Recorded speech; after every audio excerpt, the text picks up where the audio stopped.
या वक्तृत्व स्पर्धेत मी Vaibhavi Gajananrao Vise mother Teresa school वर्ग 9 ची विद्यार्थिनी बोलते। प्रथम या विषयावर बोलायचे झाले तर ग्रामविकास म्हणजे काय हे समजून घेतले पाहिजे।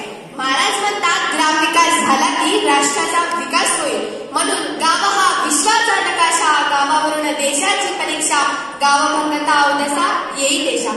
भारत हा खेडे गावाचा देश आहे।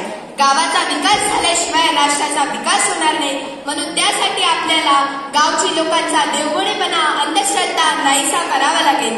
माणसाच्या बुद्धीचा योग्य पद्धतीने विकास करावा लागेल। त्यासाठी महाराज शिक्षणाचे महत्त्व सांगताना 19व्या अध्यायामध्ये म्हणतात, शिक्षण देऊन केली दिवाळी, अज्ञानाची करुणी ओढी। आणि त्याचप्रमाणे मानव मात्राचे प्रथम माहेर, आपले गाव त्यातील घर, यातून प्रगती करीत सुंदर, पुढे जावे विश्वास। महाराजांनी गावालाच आपले प्रथम माहेर मानले होते। गाव म्हणजे आपले घर। जसे प्रत्येक मानव आपले घर स्वच्छ ठेवतो, तसे आपले गाव आचार विचारांनी स्वच्छतेने सुंदर ठेवायला हवे। आणि आपण जर असं केलं तर आपण नक्की प्रगती करत विश्वाच्याही समोर जाऊ शकतो। उठा उठा श्रीमंतांनो, अधिकाऱ्यांनो, सुशिक्षितांनो, पंडितांनो, हा काली क्रांतीस गावागावाचे जागवा, भेदभाव हा समूळ मिटवा, उजळा ग्राम उन्नतीचा दिवा।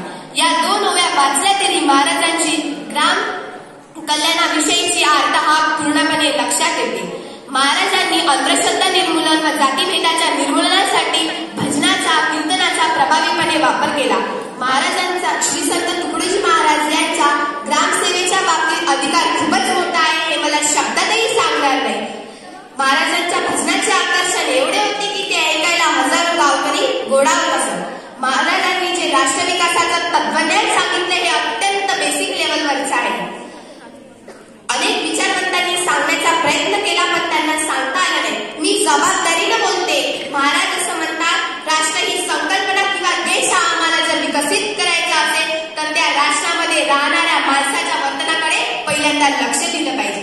अनेक समाजशास्त्रामध्ये असणारे अनेक विद्वान लोक सांगतात आपण समाजामध्ये हा बदल केला पाहिजे, पण मानवी वर्तनाकडे फार कमी लोकांचं लक्ष आहे। महाराज नेमकं तिथं जातात आणि कॅरेक्टर बिल्डिंग नावाची जी गोष्ट आहे, जी आता अलीकडे आलेली आहे, त्या कॅरेक्टर बिल्डिंग नावाच्या गोष्टीकडे लक्ष देतात। महाराज 2ऱ्या अध्यायामध्ये थोडक्यात असं म्हणतात, मूल जन्माला येण्याच्या अगोदर तो राष्ट्राच्या विकासासाठी कसा पूरक होईल, यासाठी या समाजामध्ये काम करणारं एक व्यक्तिमत्व आपल्या समाजात आहे, तिचं नाव आहे आई।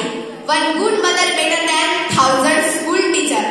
दुर्दैवानं असं आहे की एक आई जी आहे ती सुसंस्कृत आहे।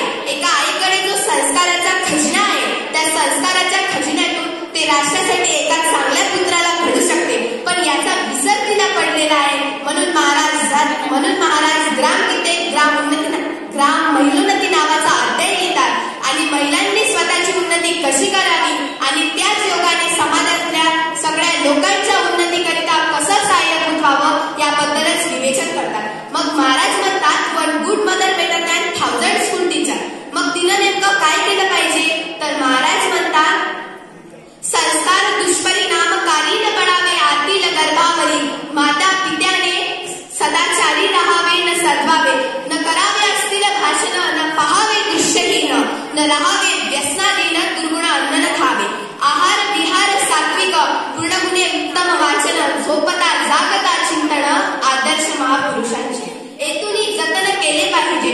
पुढे मूल जन्मास आले आणि तेव्हापासून संस्कार पडले पाहिजे सतधर्माचे। हे जर संस्कार त्या मुलावर पडले, तो मुलगा किंवा ती मुलगी नक्की उद्या ग्राम विकासाच्या किंवा राष्ट्राच्या विकासासाठी काही ना काही काम करू शकेल।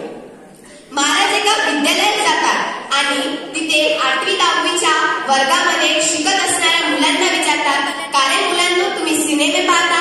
हे महाराजांचे वाक्य जसेच्या तसे बोलतो। It's very important sentence. आजच्या या तरुण पिढीला ह्या वाक्याची खूपच गरज आहे, म्हणजे तुमच्या माझ्या सारख्यांना। महाराज म्हणतात, कारे पोरांनो तुम्ही सिनेमे पाहता आणि सिनेमे पाहून तेरे प्यारी प्यारी सूरत पर नजर ना लगे म्हणता। जर तुम्ही तुमच्यासारख्या शिकणाऱ्या मुलांनी मुलीला पाहून तेरी प्यारी प्यारी सूरत म्हटलं तर देशाच्या सुरतीकडे कोण लक्ष देईल सांगा बरं। या विषयावर मला 5 मिनिट तर काय अवघा वेळ जरी बोलायला दिला तरी कमी पडतो, पण मला इथे आयोजकांनी बोलण्याची संधी दिली व माझं तुम्ही शांततेने ऐकून घेतलं त्याबद्दल मी मनपूर्वक आभार मानते. जय हिंद, जय भारत.